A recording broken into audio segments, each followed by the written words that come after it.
तेजस्विनावधीतमस्तु मा विद्विषावहैः। ॐ शान्ति शान्ति शान्तिः। ॐ चिन्मयं व्यापि सर्वं त्रैलोक्यं सचराचरं तत्पदं दर्शितं येन तस्मै श्रीगुरवे नमः। ॐ समस्तजनकल्याणे निरतं करुणामयं नमामि चिन्मयं देवं सद्गुरुं ब्रह्मविद्वरं सद्गुरुं ब्रह्मविद्वरम्। ఈ వేదికను అలంకరించిన మహాత్ములందరి యొక్క పాదపద్మాలకు నమస్కరిస్తూ, అదేవిధంగా జ్ఞానానంద స్వామి వారి యొక్క పాదపద్మాలకు నమస్కరిస్తూ, ఈ ఆశ్రమానికి 15 సంవత్సరాలు 18 సంవత్సరాలు బిఫోర్ ఒకసారి వచ్చాను. స్వామీజీ ఇన్ని సంవత్సరాలు నన్ను గుర్తు పెట్టుకొని పిలిచారు. చాలా సంతోషం. మీ మనందరినీ కూడా చూసే భాగ్యం మాకు కలిగింది. నేను 3 విషయాలు చెప్తాను, నాకు గుర్తు చేసి మీరే చెప్పాలి. 3 కథలు చెప్పాలనుకున్నాను, అవేవో చెప్పేస్తాను, మళ్ళీ మీరే అడిగారు. ఒకటి గాడిద కథ, ఒకటి మేక, మూడోది వచ్చి అద్దం. ఈ 3 మనం మీరు కరెక్ట్ చేస్తే నేను చెప్తాను. దెన్ ఇంకా 4 శ్లోకాలు చెప్పాలనుకున్నాను, ఓన్లీ 4 శ్లోకాస్ ఇన్ భగవద్గీత. అది కూడా నేను చెప్తాను, మళ్ళీ మీరే నాకు చెప్తారు. దెన్ ఇక 2 విషయాలు చెప్పాలనుకున్నాను లక్ష్మి గురించి. ఒకటి రాఖీ పౌర్ణమి, నేను వచ్చి వరలక్ష్మి వ్రతం కదా. అందరికీ లక్ష్మి అంటే ఇష్టం కాబట్టి లక్ష్మి యొక్క డెఫినేషన్ ఏంటి, లక్ష్మి అంటే ఎవరు, నారాయణుడు ఎవరు, పార్వతి ఎవరు, పరమేశ్వరుడు ఎవరు, బ్రహ్మ ఎవరు, సరస్వతి ఎవరు. అయితే చాలా సంతోషం నాకు ఇక్కడికి ఏంటంటే అన్ని సభల్లో లేడీస్ ఎక్కువ ఉంటారు, ఇక్కడ జెంట్స్ ఎక్కువ ఉన్నారు. అది చాలా చాలా చాలా పరిణామమైనటువంటి ఒక మంచి స్థితి. ఇంకోటి ఇక్కడికి వచ్చి ఇక్కడ 3 నాకు అర్థమైంది, మీకు చెప్తున్నా. మీ మొహాలందరూ చూసి అందరూ ప్రపంచం అందరూ కూడా సైకిల్ డ్రైవింగ్ మనకు తెలుస్తుంది, సైకిల్ పైన ప్రయాణం చేస్తున్నాం, బస్సు మీద వెళ్తున్నాం, ట్రైన్ మీద వెళ్తున్నాం, నెక్స్ట్ ఫ్లైట్. కాబట్టి నేను అన్ని కేటగిరీ వాళ్ళని చూశాను. కానీ ఈ ఆశ్రమం నేను చూసింది ఏంటంటే అందరూ ఫ్లైట్ లోనే వెళ్తున్నారు. ఎవరు సైకిల్ లేదు, బస్సు లేదు, ట్రైన్ లేదు. ఇది రియల్ ఎక్స్పీరియన్స్, నాట్ నేను చెప్పేది ఏదో మిమ్మల్ని పొగడాలని కాదు. ఒక చిన్న అమ్మాయి అక్కడ కూర్చునింది బ్లాక్ ఓన్ చేసుకొని, ఎంత నిర్మలంగా ధ్యానం చేస్తుందంటే వాళ్ళకందరికీ ఫ్లైట్ టికెట్ బుక్ చేసి ఇవ్వరు, కానీ మేము సైకిల్ ట్రైన్ ఇస్తాము, బస్ ఇస్తాము, వెళ్ళండి అంటుంటాం కదా. కాబట్టి మీ అందరినీ జెంట్స్ అందరూ కూడా చాలా బాగా సాధన చేసిన వాళ్ళలాగా మీ అందరి యొక్క మహాల లక్ష్మీలు కళ్ళ వెలుగుతున్నాయి. చాలా సంతోషం. అంటే క్రియకు ఉన్నటువంటి క్రియాయోగానికి ఉన్నటువంటి ఇంపార్టెన్స్ ఏదైతే ఉందో అది మీ అందరి మొహంలోనూ ఆశ్రమానికి కనిపిస్తుంది. నేను కూడా పరమహంస యోగానంద స్కూల్లో పోయి భగవద్గీత చెప్తున్నాను. విరుకోట దగ్గర మనకు స్కూల్ ఉంది, పరమహంస యోగానంద స్కూల్. వాళ్ళకి అంత క్రియాయోగం మీద అంత పట్టేం లేదు, బేసిక్ చెప్పాలి పిల్లలు కాబట్టి, స్టూడెంట్స్ కాబట్టి. వాళ్ళు సిబిఎస్ సిలబస్ పెట్టి వాళ్ళు రాంచీ బ్రాంచే ఉంది అనమాట. రాంచీ వాళ్ళు అసలైన బ్రాంచ్. అందులో వెళ్ళి ఒక వీక్లీ వన్స్ 15 days వన్స్ అట్లా వెళ్ళి క్లాస్ చెప్తూ వస్తాను. ఓకే, అలా మొదలు పెడతాం. మనం 3 విషయాలు ముచ్చటించుకోవాలని అనుకున్నాం. లక్ష్మి అంటే ఎవరని అనుకున్నాం. అందరికీ లక్ష్మి అంటే అర్థం ఏంటి, డబ్బు బంగారం. అంతేనా అమ్మగారు? మీరు కొంచెం ప్రమోట్ అయింటే లక్ష్మి అంటే ఈ మధ్య స్లోగన్ ఆరోగ్యం కూడా అని అంటున్నాం ఇప్పుడు. ఎందుకంటే లక్ష్మి పెంచుకొని పెంచుకొని పెంచుకొని తిండి తిప్పలు తినక రోగాలు తెచ్చుకొని లక్ష్మి కంటే ఆరోగ్యమే ముఖ్యమని మీరు నేను కూడా తెలుసుకుంటున్నాం. అవునా?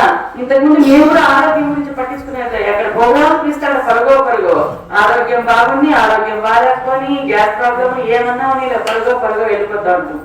ఇప్పుడు ఏంటంటే ఆరోగ్యం కూడా జాగ్రత్తగా చూసుకోవాలి. అంటే లక్ష్మికి ఇప్పుడు డెఫినేషన్ ఆరోగ్యం అనేది కూడా ఒక పదం వస్తుంది, ఒప్పుకుంటారా? భాగ్య సంపదలతో పాటు ఆరోగ్యం కూడా ఒక సంపద అనేది ఒక లాజిక్ వచ్చింది. అది మనం గురువు గారి దగ్గర నేర్చుకోవాలి. ఆరోగ్య సూత్రాలు నాకు అంత ఎక్కువ తెలియదు. కాకపోతే లక్ష్మి అంటే ఏమి, డెఫినేషన్ ఏంటి అని మనం ఆలోచిద్దాం. లక్ష్మి నారాయణ ఇద్దరు వేరువేరుగా ఉండరు, ఒకటిగానే ఉంటున్నారు. కానీ నేనేంటి అంటే మనం లక్ష్మికి మాత్రమే పూజ చేస్తాం, నారాయణ కూడా పక్కన పెట్టేశాం, నువ్వు వద్దు వెళ్ళు అని. కానీ లక్ష్మీదేవి ఏం చేస్తుందంటే ఆయన పాదాల దగ్గరే ఉంటుందంట.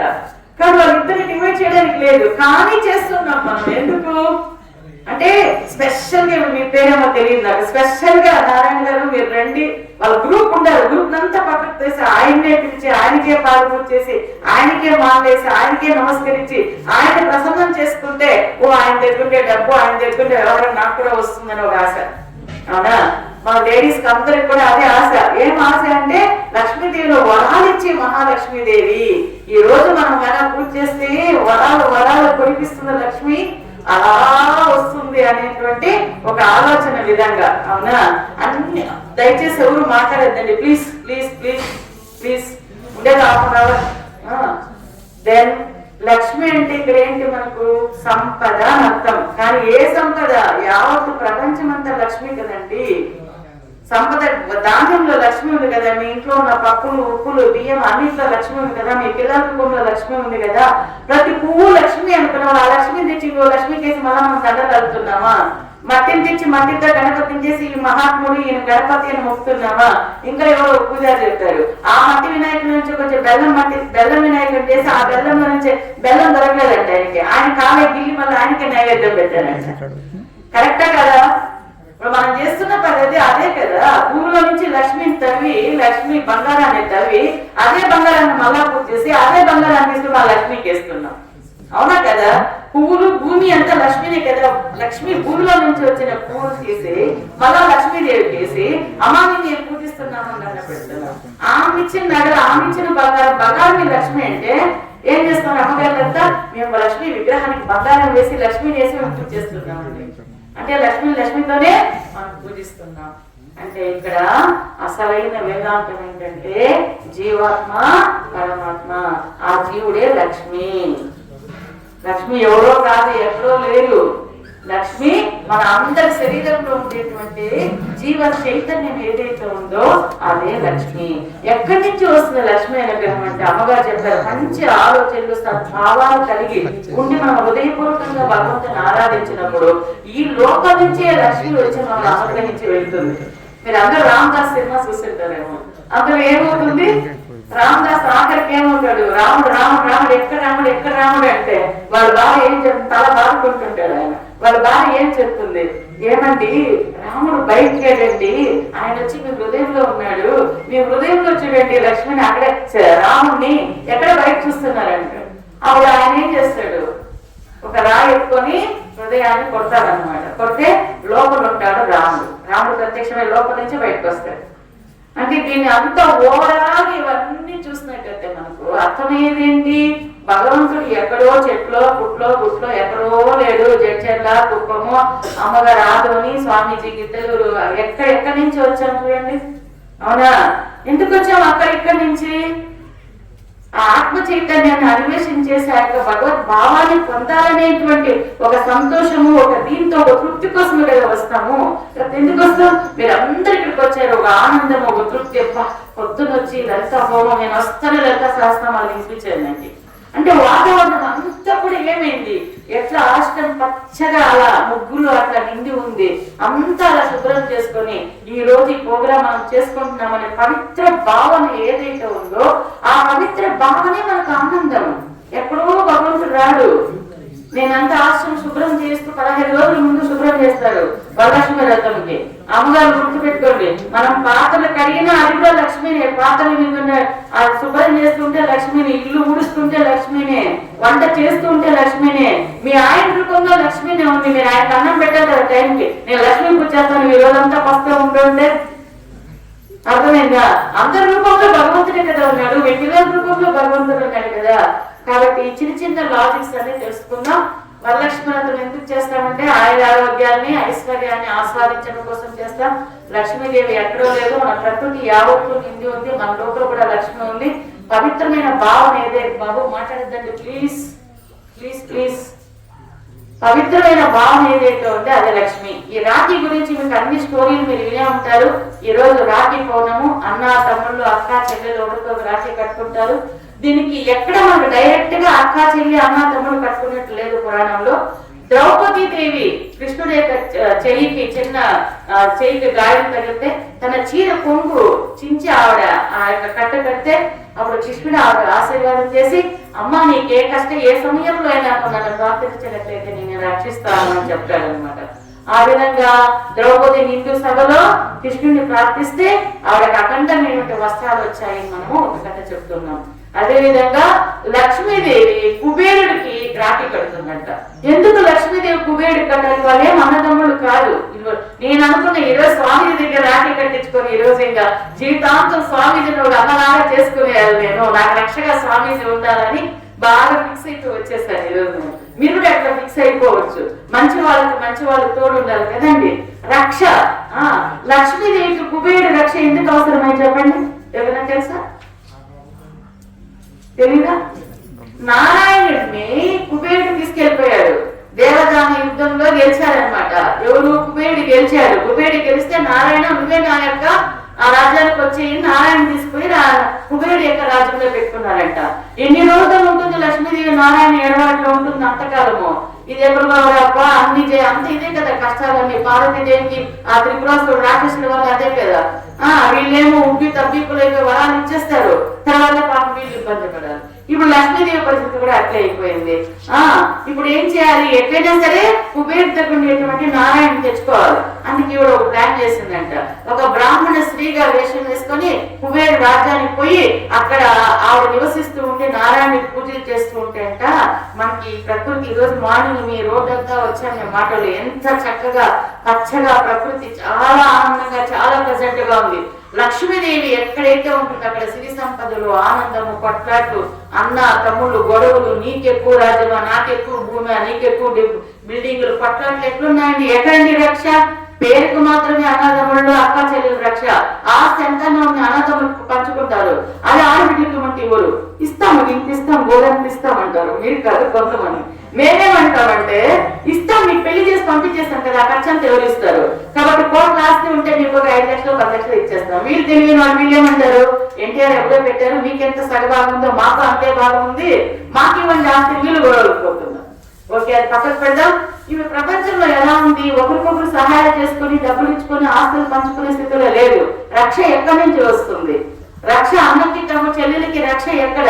పోనీ వీళ్ళేం తక్కువ ఉన్నారా? అన్న పేదరికంలో ఉన్నాడు, చెల్లెలో కోట్లలో ఇవ్వచ్చు కదా. ఇవ్వను మొత్తం మా ఆయన ఊరుకుంటారు. అన్నయ్య వస్తూ రక్షించి పంపించేస్తాను కానీ కోట్లు గీసి అడగద్దు అన్నయ్య అని అక్కడ చెల్లెలు చెప్పేస్తుంది. వాళ్ళు అలానే ఉంటారు, వీళ్ళు అలానే ఉంటారు. దెన్ ఇప్పుడు ఏమైంది?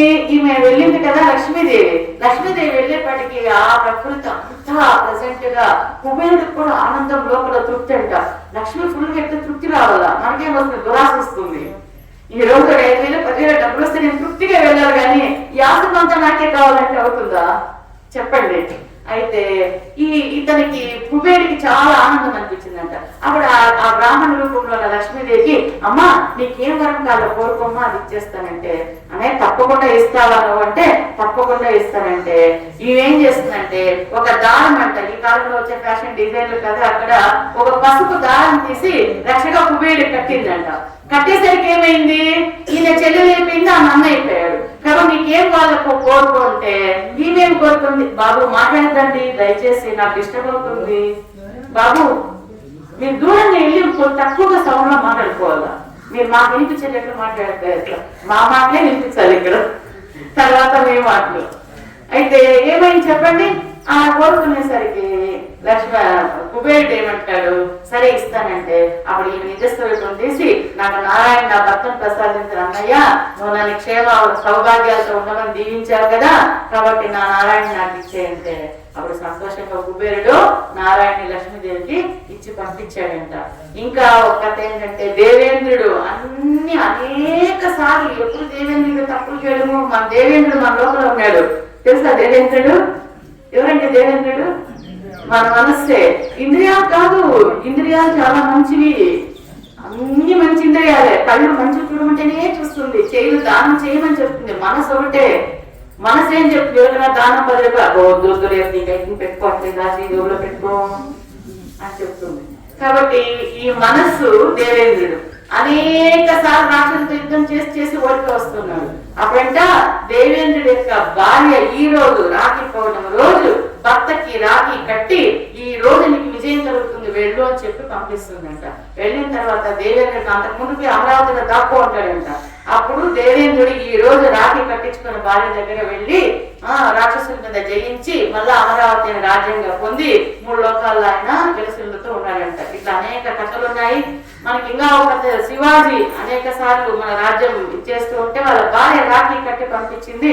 అందువల్ల శివాజీ కూడా మహారాష్ట్రలో అంత గొప్పగా విజయం సాధించి, అంటే విజయం పొందే దానికోసం ఈ రోజు అందరూ కూడా రాఖీలు కట్టుకొని వెళ్ళాలి. అబ్బాయిలందరూ వీర సూరత్వంతో వెళ్ళి ఏం యుద్ధాలు చేయకండి, ఏమో మంచి పనులు సాధించుకోవడానికి మీ అక్కల దగ్గర, మీ భార్యలు, మీ చెల్లెల దగ్గర మీరందరూ కూడా రాఖీ కట్టించుకొని ఈ రోజు మంచి పనులు చేస్తాము, మంచి కోసం కృషి చేస్తాము అనుకోవాలి. అంతే కదండి. రాఖీ కట్టి మనం జీవితం బతకాలని ఎందుకు అనుకోవాలి? రక్ష ఎవరి కోసం రక్ష? రాఖీ అంటే రక్షనే కదా. ఎవరంటే అసలు రక్షకుడు? మన ప్రహ్లాదుడు అడుగుతాడు కదా, బలహితులకు దుర్బలకు ఎవడు నీకు నాకు బలం ఇవ్వడని అక్కడ అడుగుతారు కదా ప్రహ్లాదుడు. ఎవరు మనకు బలం, ఎవరు మనకు రక్ష చెప్పండి? భగవంతుడే. మన అందరికీ రక్ష భగవంతుడే. మీకు మనం రక్ష అనుకుంటున్నాం. మన ఇద్దరికి ఎవరు రక్ష? అన్నకి చెల్లెలికి రక్ష ఎవరు? ఆయనే కదా. ఆయన్ని పొందడం కోసమే ఈ రాఖీ పౌర్ణములు, ఈ లక్ష్మీ వ్రతాలు ఇవన్నీ. ఇప్పటికైపోయింది కదా. ఈ రోజు రాఖీ పౌర్ణమి కవర్ చేసేసాము. అందరూ మంచి మనసుతో అక్క చెల్లెల దగ్గరికి వాళ్ళకి వెళ్ళి ఏదో తాంబూలాలు ఇవ్వండి, వాళ్ళ మనస్సుగా తృప్తిగా ఆనందపరచండి. మీరు కూడా మీ అన్నదమ్ములకి ఏవో ఇచ్చేది ఇచ్చి వాళ్ళ యొక్క ఆశీర్వాదం తీసుకోండి. ఆడబిడ్డలు ఎప్పుడైతే మంచిగా చూసుకుంటారో అన్నదమ్ముళ్ళు, అంతవరకు అన్నదమ్ములకి ఏ కష్టము రాదు. కాబట్టి ఆడబిడ్డలు బాగా చూసుకోండి, మీ అమ్మా నాన్నలు బాగా చూసుకోండి. ఒకవేళ చూసుకోండి వాళ్ళు ఎవరైనా ఉంటే కూడా ఈ రోజు నుంచి చూసుకోవడానికి ప్రయత్నం చేయండి. మరియు ఇంకేంటంటే భగవద్గీత 4 శ్లోకాలు అని చెప్పాను కదా. ఏమి మా 4 శ్లోకాలు చూద్దాం. అనన్య చింతయంతో మాం ఏ జనాః పర్యుపాసతే తేషాం నిత్యాభియుక్తానాం యోగక్షేమం వహామి అహం. వహామి అంటే మోస్తాను, అహం అంటే నేను, అంటే నేను కాదు ఈశ్వరుడు. అహం అంటే మీలో ఉండే నేను, నాలో ఉండే నేను, అందరిలో ఉండే నేను. ఎప్పుడు ఆయన యోగక్షేమాలు చూస్తాడంట? మీరు ఎప్పుడు క్రియాయోగం చేస్తూ శ్వాస మీద ధ్యాస పెట్టి చక్రాలు వేయించి భగవంతుడి కోసం మీరు ప్రయత్నం చేస్తారో అక్కడ. అలా లేదు మాలాగా అనుకున్నాం. ఎప్పుడు పరస్పరం భగవంతుడి యొక్క బోధనలు చెబుతూ వింటూ మేము భాగవతం చెప్తూ ఉన్నాం. సాయంకాలంలో ఒకళ్ళంతా వెళ్ళి స్కూల్స్ లో వెళ్ళి గోవిందనామాలు చెప్పిస్తున్నాం. ఈరోజు 2 గోవిందనామాలు చెప్తామా? నేను పిల్లలకు చెప్తాను. 2-3 వేల మంది పిల్లలకి అన్ని గోవిందనామాలు తేవలసిందే కానీ తేలేకపోయాను. గోవిందనామాలు పేపర్లు ఇచ్చి చిన్న పిల్లలు ఉన్నారు కొంతమంది, వాళ్ళకంతా చెప్పిస్తుంటాం. ఇట్లాంటి పిల్లలకి ఒక 5 నామాలు చెప్పుకుందాం. శ్రీ శ్రీనివాస గోవింద, శ్రీ వెంకటేశ గోవింద, పురాణ పురుష గోవింద, పుండరీకాక్ష గోవింద, నిత్య నిర్మల గోవింద, నీలమేఘ శ్యామ గోవింద, గోవింద హరి గోవింద, గోకుల నందన గోవింద, గోవింద హరి గోవింద, వెంకటరమణ గోవింద, ఎరుకొండవాడ వెంకటరమణ గోవింద. ఈరోజు శనివారం కొంతమంది ఈరోజు వ్రతాలు చేసుకునే వాళ్ళు ఉంటారు. శ్రవణ నక్షత్రం కూడా ఎంత పవిత్రమైన రోజు అన్ని కలిసి వచ్చాయి మనకు. దెన్ ఎక్కడున్నాం మనము? అనన్య చింతయంతో మాం ఏ జనాః పర్యుపాసతే తేషాం నిత్యాభియుక్తానాం యోగక్షేమం వహామి అహం. కాబట్టి ఆ భగవంతుడు ఏం చెప్తున్నాడు? అనన్యంగా వేరే ఆలోచనలు లేకుండా. అంటే అమ్మగారు కథ చెప్పారు, పెన్సిల్ కథ బాగా అర్థమైంది అనుకుంటాను. అదే పెన్సిల్ కథ అర్థమైంది కదా. ఆ అమ్మాయి ఎవరో కోరికలు లేకుండా ఎలా బతికేది అని అడిగింది కదా. అలాగే అనన్య చింతయంతో మాం ఏ జనా, ఏ చింతలు లేకుండా నారాయణ చింతనలోనే ఉంటే మీరేమంటారు? మా భార్య బిడ్డలకు అన్నమూలు పెడతారు, మీరేమైనా పెడతారా? మీరు సన్యాసులు మీకు ఎవరైనా పెడతారు, మాకెవరు పెడతారు అంటారు కదండి. 24 గంటలు ఆయన స్నానం చేస్తూ ఆయన పనులు చేసుకుంటే మాకు ఎట్లా అంటే, అమ్మగారు చెప్పారు కదా, మీకు ఎంతవరకు అవసరమైతే నీడ్స్ అంటే మనకు కావాల్సినంత వరకు మనం సంపాదించుకోవాలి, మిగతా టైంలో భగవంతుడి కోసం ప్రయత్నం చేయాలి. అనన్య చింతయంతో మా ఏ జనా పరిపాసతే, అట్లాంటి వాళ్ళకి యోగక్షేమాన్ని భగవంతుడే చూసుకుంటాడు. ఇది ఒక శ్లోకం. నెక్స్ట్ రెండో శ్లోకం. పత్రం పుష్పం ఫలం తోయం యోమే భక్త ప్రయశ్యతి తదహం భక్తి ఫలితం అష్టామి భరతర్షభ. మనకందరికీ హిందూయిజం లో ఉండేది ఏంటంటే, భగవంతుడి కోసం ఎన్ని పూలు కట్టాలా, ఎన్ని మాలలు కట్టాలి, ఏం చేయాలి, అదిసిపోతారు వీళ్ళందరూ. పండుగ వరలక్ష్మి వ్రతం చేసి అర్ధమూలం అయిపోయింటారు. అర్థమేనా? ఈ కడిగి ఇది చేసి అది చేసి ఇది చేసి, అబ్బా ఈ పూలు 5 రకాల పూలు, మేము 10 రకాలు పెట్టామండి, ఇవి మేము 20 రకాలు పెట్టామండి. నేను కూడా ఒకప్పుడు అలా అనుకునేదాన్ని. తర్వాత తెలిసింది, అమ్మో రకాలతో పని లేదు. ఏమో ఒక పద్యం ఉంది, పాలకు రంగులు ఉన్నవి గాని నీటికి రంగులు,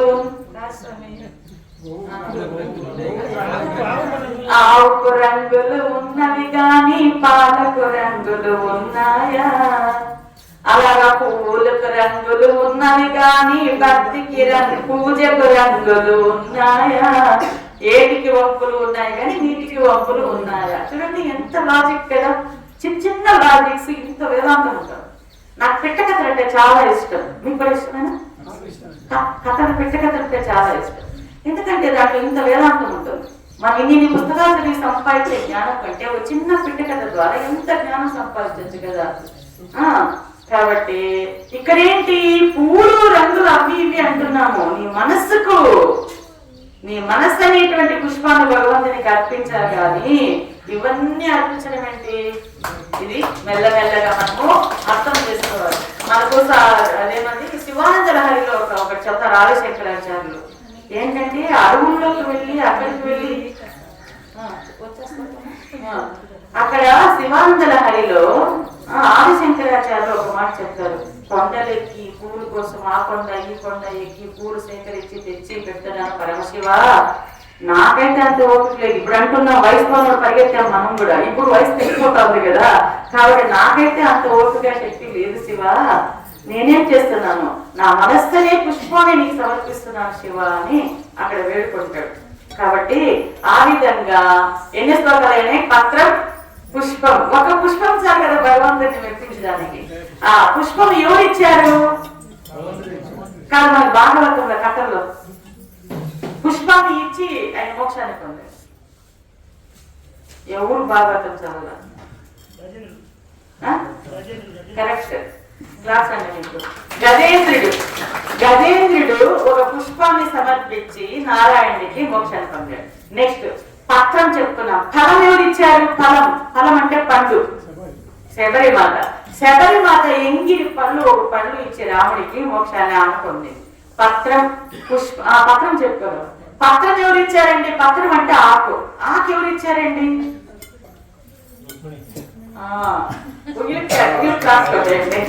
రుక్మిణి ఏం ఆకు పెట్టిందండి? తులసీదళం. ఆమె 16,000 బాగులు ఉండే బంగారాన్ని పెట్టింది సత్యభామ వైపు. రుక్మిణికి అంత శక్తి లేదు. చూడండి ఎంత సూక్ష్మంలో మోక్షం కదండి. మనం ఇంతమంది వచ్చాము, ఈశ్వరుడు అనుగ్రహం, అన్నదమ్ముల అనుగ్రహం, పరమేశ్వరుడు అనుగ్రహం ఒక చిన్న దీంతో వచ్చేస్తుంది. ఒకే ఒక తులసి వేసింది అక్కడ. ఇవన్నీ మనకు చిన్నప్పుడు కొన్ని అభివృద్ధి విషయాలు. ఇంత బంగారం ఎంత ఆకుతో తోలుతుంది. ఏమంటే సైన్స్ ఇది, అది బరువు ఎక్కువ, ఇది బరువు తక్కువ. ఇది ఎక్కడండి బరువు చెప్పండి? తులసాకి ఎంత బరువు అండి? ఇది 16,000 బాగులు ఇచ్చే బంగారం అంట. ఆవిడకి ఒక రోజు శమంతకమని ఉంటుంది కదా, ఆవిడ తెలుసుకో స్టోరీ మీకు సత్యబాబు దగ్గర. ఓకే, అలా పత్రం అయిపోయింది. పుష్పం, ఫలం, తోయం అంటే గంజి నీళ్ళు కృష్ణుడికి ఇచ్చారండి. ఎవరు ఇచ్చారు? కుచేలుడు. ఇంకా కుచేలుడు అటుకులు ఇచ్చాడు. కుచేలుడు కూడా భక్తుడే, ఒప్పుకున్నాము. ఇన్ని అటుకులు ఇచ్చి ఆయన సంపదను పొందాడు. మహాభారతంలో విదురుడే అండి. దుర్యోధనుడికి దుర్యోధనుడు కదా, కృష్ణుడికి ఏంటి షడ్రశోపేతమైన భోజనాలు పెద్ద పార్టీ ఇస్తామన్నాడు. కృష్ణుడు పోయాడు ఆ పార్టీకే. కృష్ణుడికి పార్టీ ముఖ్యం కాదు, భక్తే ముఖ్యం. మనకు ఏది పెద్ద పార్టీ ఎక్కడ 5 స్టార్ హోటల్ అక్కడ కదా. ఆశ్రమంలో అన్నదానం అంట. ఆశ్రమంలో అన్నదానమా? అసలు ఎవరు తింటారబ్బా ఆశ్రమంలో అన్నదానము? ఎవరు తినేది ఏంటంటే దేవుడు ప్రసాదం బాబు పోయి తినండి. డాడీ ఆశ్రమంలో అన్నదానం కదా, అక్కడ 5 స్టార్ హోటల్ అక్కడ ఏదో భోజనం అక్కడికి పోతాం, అవునా కదా. కానీ కృష్ణుడు విదురుడి ఇంటికి వెళ్ళి గంజి నీళ్ళు తాగాడు. పత్రం పుష్పం ఫలం తోయం యోమే భక్త్యా ప్రయచ్చతి దదహం భక్తి భక్తం అష్టాని భరతశవ. దాన్ని నేను స్వీకరిస్తాను. ఎన్ని శ్లోకాలైనాయి? 4, 3. మీరంతా లెక్కలో అందరికీ లెక్క రాదు, మీరు భక్తిలో మునిగిపోయినారు కదా. ఎన్ని శ్లోకాలైనాయి? 2 అయినా అంతే సార్. ఏమేమైనాయి? ఫస్ట్ అనన్యా చింత ఎంతమ్మా ఒకటి చెప్పుకున్నాము, పత్రం పుష్పం ఫలంతో ఏమో ఒకటి చెప్పుకున్నాము. ఇంకేం చెప్పాము? ఇంకేం చెప్పలేదు, 2 చెప్పాం. 3వ శ్లోకం కర్మణ్యేవాధికారస్తే మాపదేశ కదాచన మా కర్మ ఫల హేతుర్భూహు మాతే సంకోస్త్వ కర్మణి.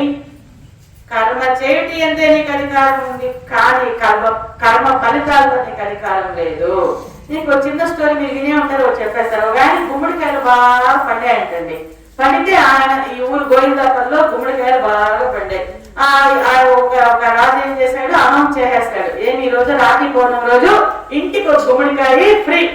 అంత ఏం మామూలు గుమ్మడికాయ ఇంత సమయం అందరూ లైన్గా వస్తున్నాడు. అందరికి ఆ రాజు కృష్ణార్పణ వస్తు ఒక గుమ్మడికాయ దానం చేశాడు. ఊర్లో వాళ్ళందరూ గుమ్మడికాయలు తీసుకుపోయి ఊరంతా చెప్పుకున్నారు. మళ్ళా 2వ 3వ మళ్ళా పంటేసాడు. పంటేస్తే పోయినసారి కంటే ఇంకా బాగా పంట వచ్చింది అనమాట. ఆసారి ఇలా గుమ్మడికాయలు తీసుకెళ్లారు కదా. తీసుకెళ్లిన తర్వాత ఒక ఆయన పోయి ఇంట్లో పోయి గుమ్మడికాయలు కొట్టేసరికి ఆ గుమ్మడికాయలు అంత రత్నాలు ముత్యాలు వజ్రాలు వైడూర్యాలు ఉన్నాయంట. అర్థమైనా? అంత బంగారం ఉందంట ఆ గుమ్మడికాయలు. అప్పుడు చాలా సంతోషపడ్డారంట. ఈ విషయము రాజుగారి వరకు వెళ్ళిపోతుంది. అప్పుడు రాజుగారు అనుకున్నారు, ఈసారి 1 ఎకరాలో వేస్తాను నేను గుమ్మడికాయలు, ఇంతమంది దానం చేస్తే ఇంత బంగారం అది పట్టిపోయింది. నెక్స్ట్ ఇయర్ ఏం చేయాలా? 10 ఎకరాల్లో గుమ్మడికాయ తోట వేయాలి, అప్పుడు ఇంకా ఎక్కువ మందికి పంచాలి అనుకుంటూ అప్పుడు ఏం చేశాడు, ఇంకా పెద్ద తోట వేసి ఇంకా ఎక్కువ గుమ్మడికాయలు పంట చేసి అప్పుడు అందరిని పిలిపించాయంట. పిలిపించి అందరికి గుమ్మడికాయలు ఇస్తూ ఎవరో చెప్పారంట, మనం ఎప్పుడైనా భగవంతుడి కోసం మనం గానీ దానం చేస్తే 1కి 2 అవుతుందయ్యా అని చెప్పారంట. అప్పుడు రాజు ఇప్పుడేమనుకున్నాడు, మా వాళ్ళు చెప్పిన మాట వినిపించుకొని 1 ఇస్తే 2 లాభం వస్తుంది కదా అనే ఉద్దేశంతో అన్ని ఆ మనసులో పెట్టుకొని అందరికీ గుమ్మడికాయ దానం చేశారంట. దానం చేస్తే ఈసారి ముత్యాలు లేదు, రత్నాలు లేదు, ఏం లేదు, 0 మిగిలింది. అంటే భగవంతుడికి అర్పించి కృష్ణార్పణ వస్తువులు చేసినప్పుడేమో గుమ్మడికాయ దానం వల్ల ఇంటికి బంగారం నగలు అన్ని వచ్చాయి. గుమ్మడికాయలు 1కి 2 లాభం కావాలనే ఉద్దేశంతో చేశాడు కాబట్టి ఏమీ రాలేదు. అర్థమైందా? కర్మణ్యే వాధికారస్తే మా ఫలేషు కదాచన మా కర్మ ఫల హేతుర్భూహు మాతే సంకోస్త్వ. కర్మ చేయటి అంటే నీకు అధికారం ఎంత లాభం వస్తుంది?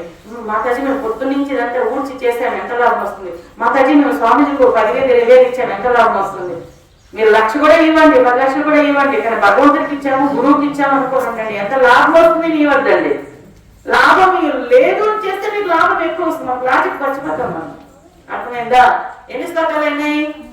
3 అయినాయి. లాస్ట్ శ్లోకం సర్వధర్మాన్ పరిత్యజ్య మామేకం శరణం వ్రజ అహం త్వా సర్వపాపేభ్యః మోక్షయిష్యామి మా శుచః. భగవద్గీత మొత్తం 701 శ్లోకాల్లో అమ్మగారు చెప్పారు, కర్మ భక్తి జ్ఞానం 3 షట్కాలు ఉంటాయి. అర్థమైందా? 3 షట్కాలు అంటే 6 6 6 ఎన్ని అధ్యాయాలంటే భగవద్గీత? ఏదైనా చదివేతలు ఉన్నారా? చదువుతారా? ఎప్పుడైనా చదువుతూ ఉంటారా? చదువుతూ ఉంటారు. మంచిది, సంతోషం. భగవద్గీత నేర్పించండి పిల్లలకి. శ్లోకాలు చిన్న చిన్న బుక్స్ ఉంటాయి, శ్లోకాలు అవి నేర్పించండి. మాదైతే అదే డ్యూటీ, శ్లోకాలు నేర్పించడము, కాంపిటీషన్ పెట్టడం పిల్లలకి, గోవిందనామాలు నేర్పించడము, రామరక్ష స్తోత్రాలు చిన్న చిన్న పిల్లలకి. 4th క్లాస్ 3rd క్లాస్ పిల్లలు ఎవరు కనిపించినా ఇట్లాంటి పిల్లలు కనిపిస్తే వదిలేదు, వాళ్ళకు 10 నిమిషాలన్నా చెప్పి వదులుతాం.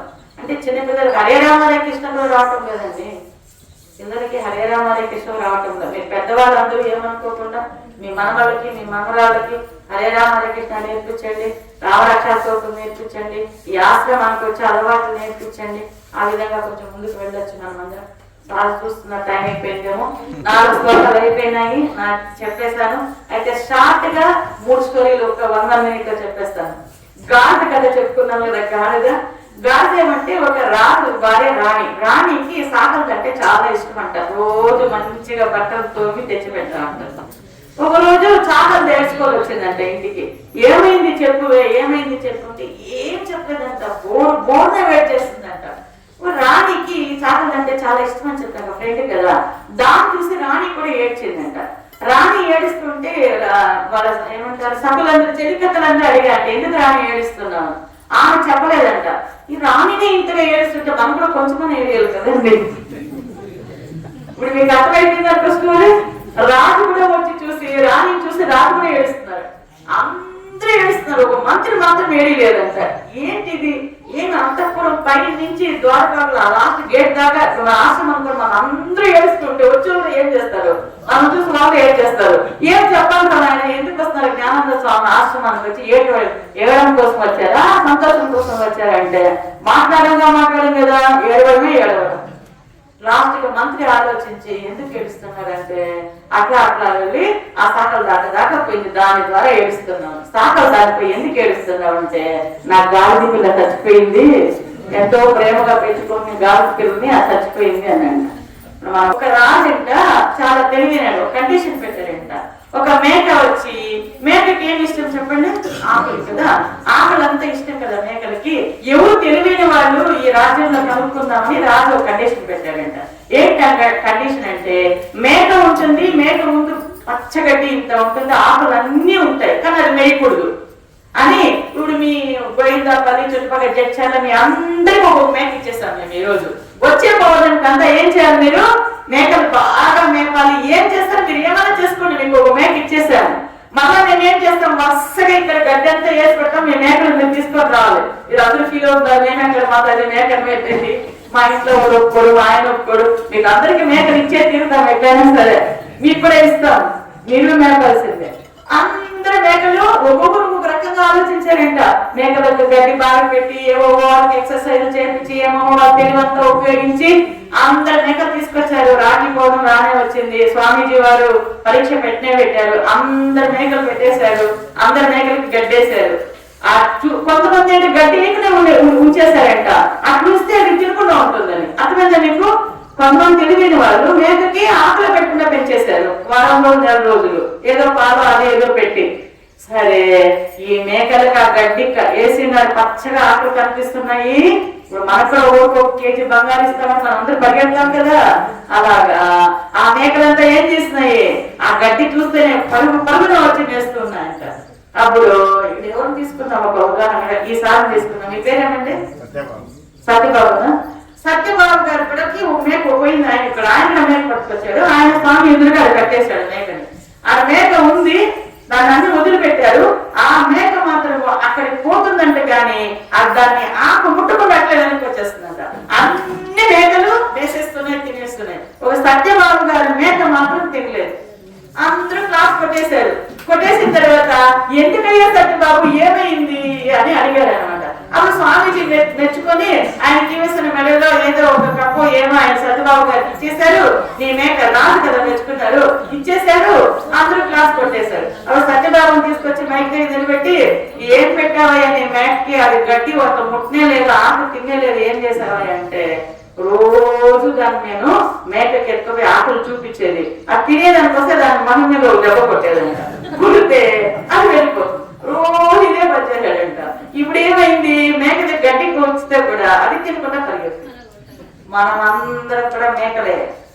మనం అందరం ప్రపంచం వైపు వెళ్తూ ఉంటాం. ఇది కావాలి, అది కావాలి, వాళ్ళ విషయాలు వీళ్ళ విషయాలు, అది తిందామా, ఇది మేద్దామా. ఈ మనసు అనేది అన్ని చోటుకి వెళ్తుంది. ఈ బుద్ధి అనేటువంటి జ్ఞానం వల్ల దాన్ని ఏం చేయాలి, ఇది కాదు కొట్టి కొట్టి కొట్టి దాన్ని వెనక్కి తిప్పాలి. అర్థమైపోయిందా? ఇంకోటి లాస్ట్ అయిపోయింది బాబు, ఏమనుకోద్దు. ఇంకేంటి, ఈ ఊర్లో పెద్ద బిల్డింగ్ కట్టారు. ఎవరో ఒకరు పాతిల్లు ఉంది, పాతిల్లు తీసేస్తే పెద్ద బిల్డింగ్ కట్టారు. కట్టిన తర్వాత పాతిల్లు ఉంది, ఫస్ట్ పాతిల్లు ఉంది. పాతింట్లో ఏముంది, అద్దం ఉంది. అది ఎంత ఉంది, ఈ డోర్ ఉంది కదా మనకి మామూలుగా డోరు, ఆ డోర్ కు పట్టలేనంత ఉంది అద్దం. దాన్ని ఎట్లా బయటకు తీసుకురావాలి, తెలివైన అంత ప్రయత్నం చేశారు. ఏం చేసినా కాదా. ఈయన చెప్పారు పెద్ద అయినా ఏముందయ్యా దాన్ని అట్లా ఒక దెబ్బ కొట్టే 2 ముక్కలు అయితే తెచ్చుకొచ్చేయండి అంటారు. అయితే ఒక దెబ్బ కొద్ది 2 ముక్కలు ఇతని గ్యారెంటీ ఉందండి. ఎన్ని ముక్కలు అవ్వచ్చు దాని ఇష్టం. ఊగు తెలివి చెప్తున్నారు. ఎవరు తెలివి అక్కడ పనిచేయలేదన్నమాట. ఏం పేరమ్మా మీ పేరు? దేవి వచ్చింది అక్కడికి. ఏమా ఇటు జరుగుతుంది పరిస్థితి, అద్దం బయటికి రావడం లేదు, ఈ డోర్ కన్నా పెద్దగా ఉంది, ఏం చేయాలంటే ఆవిడ దేవి చెప్తుంది అనమాట. ఏమండి ఈ అద్దం ఈ ఇంట్లో పుట్టింది అయితే కాదు, ఎక్కడి నుంచో బయట నుంచో వచ్చింది, అది ఎలా లోపలికి వచ్చిందో అలా బయటకు తీయండి అన్నారు. అర్థమైపోయిందా? అద్దము ఎలా లోపలికి వచ్చిందో అలా బయటకు తీయండి. ఎలా వచ్చింది అద్దము? డైరెక్ట్ తెలియదేం లేదు, ఇప్పుడు ఉపయోగించారు. తెలియదంటే కూర్చుంటావు అట్లే, పైకి ఎక్కడ వస్తుంది తెలియదంటే. అప్పుడు ఏమైంది, అద్దం డైరెక్ట్ గా నువ్వు డోర్ లోకి తీసుకెళ్తే పట్టదు, దీనికి దానికి కరెక్ట్ గా ఉంది, పైకి కూడా ఉండొచ్చు. ఇప్పుడు డోర్ కంటే అద్దం పైకి ఉంది, పైకి హైట్ ఉంది. కానీ తెలివైనడు ఏం చేయాలి, డైరెక్ట్ పోయి తోస్తాడా? దాన్ని ఏం చేయాలి, సైడ్ చేసి లోపలికి తేయాలా. అప్పుడు అద్దాన్ని మెల్లగా స్కూల్ అంతా ఇప్పేసి ఏం చేసా, సైడ్ తీసుకొని లోపలికి బయటికి తేవాలా. అది మన దేవి ఇచ్చింది అనమాట సజెషన్. అలా అద్దాన్ని మీరు డైరెక్ట్ గా తీసుకొస్తే అది రాదండి, దాన్ని విప్పి సైడ్ ఇచ్చేసి దాన్ని వంచి బయటికి తేవాలి.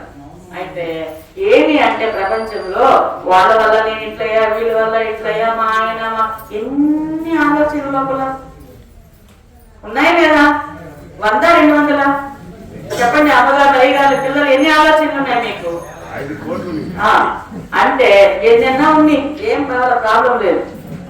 ఎన్నెన్నో ఉంది, ప్రాబ్లం లేదు. ఎట్లొచ్చినా అట్లా పంపించారు. అర్థమైందా? ఎన్ని ఆలోచనలైనా ఉండి అర్థం ఎలా వచ్చింది లోపలికి, అలా బయటకు పంపిస్తే మనసు ప్రశాంతంగా క్లీన్ అయిపోతుంది. అప్పుడు భగవంతుడి ఆశీర్వాదము, గురువు గారి ఆశీర్వాదము, శివుడి ఆశీర్వాదము, ప్రకృతి ఎవ్రీథింగ్ మీకే వచ్చేస్తుంది. అర్థమైందా? ఓకే, ఈ మంచి అవకాశం ఇచ్చిన నేను 4 అన్ని చెప్పేస్తాను, అన్ని కవర్ చేసేసాను. 4 శ్లోకాలు అనుకున్నాను, 3 కథలు అనుకున్నాను. రాఖీ పౌర్ణమి చెప్పేశాను. రక్ష ఎవరంటే సర్వ రక్ష, శ్రీరామ రక్ష, రాముడు రక్ష, భగవంతుడు రక్ష. కాబట్టి ఆ రక్షను మనం ఆయన్ని ఆస్వాదించుకొని తీసుకున్నాం. రామరక్ష స్తోత్రంలో ఏం చెప్తాము? పాత సుగ్రీవో పాతు కౌసల్యో యోగిస్తాను, ప్రతి ఒక్క పాటికి భగవంతుడి పేరు చెప్తాం. శివుడు దాంట్లో కవచం, శివ కవచం, వజ్ర కవచం, వెంకటేశ్వర కవచం. భగవంతుడు నామాలే మనకు రక్ష. అర్థమైందా? శివుడు నామమే మనకు రక్ష. ఇంద్రియాలకంతా ఎవరు రక్ష? భగవంతుడే రక్ష. కాబట్టి అలాంటి భగవంతుని రక్షగా మనం అందరం తీసుకున్నాం ఈ రోజు నుంచి. అలాగే గురువు గారు రక్ష కూడా తీసుకున్నాం. ఈ అవకాశం ఇచ్చినటువంటి గోవిందాయపల్లి భక్తులకి, మా మాతాజీ వారికి, మా స్వామీజీ వారికి, ఇద్దరు స్వామీజీ వారు భరించారు నన్ను, వాళ్ళకి అందరికీ హరియం ప్రణామాలు. ఓం సోమా సద్గమయ సమసోమా జ్యోతిర్గమయ మృత్యోర్మా అమృతం గమయ. ఓం శాంతి శాంతి శాంతి. హరి ఓం. శ్రీ గురుభ్యో నమః. హరి ఓం.